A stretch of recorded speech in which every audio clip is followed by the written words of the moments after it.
আসসালামু আলাইকুম। আবার চলে আসলাম একটি নতুন ভিডিও নিয়ে। তো সবাই কেমন আছেন? আশা করি ভালো আছেন। তো সেদিন আমি কি কিনেছিলাম সেটাই আজকে শেয়ার করছি। প্রথমেই দেখাচ্ছি হচ্ছে একটা সিরামিকের মগ। এই মগটা আসলে আমি কিনেছিলাম সেখান থেকেই আমার ভালো লেগেছে, তাই আপনাদের সাথেও শেয়ার করলাম।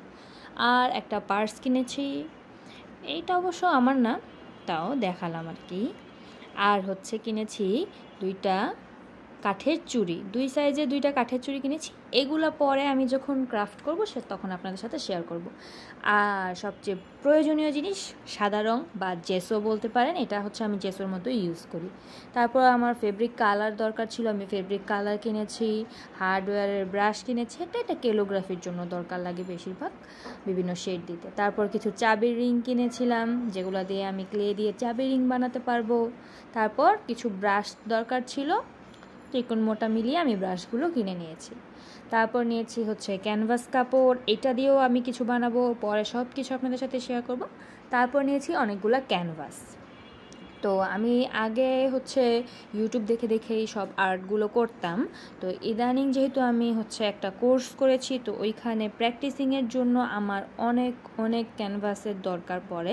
মানে যত আর্ট করা যায় তত হাত হচ্ছে চালু হয়।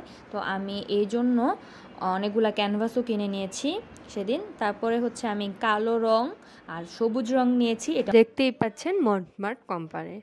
তারপর নিয়েছিলাম হচ্ছে একটা ফেভিকলের আঠা আর হচ্ছে একটা B600, এগুলো ক্রাফটের জন্য দরকার হয়। তারপর নিয়েছিলাম আমার সবচেয়ে প্রয়োজনীয় যেই জিনিসটা, সেটা হচ্ছে ইজেল।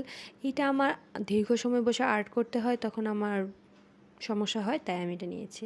এই যে একটা পুচকু ব্রুচ কিনেছিলাম, এইটা আমার কাছে খুব ভালো লেগেছে, তাই আপনাদের সাথে শেয়ার করলাম। তারপর একটা কাঠের চাবি রিং।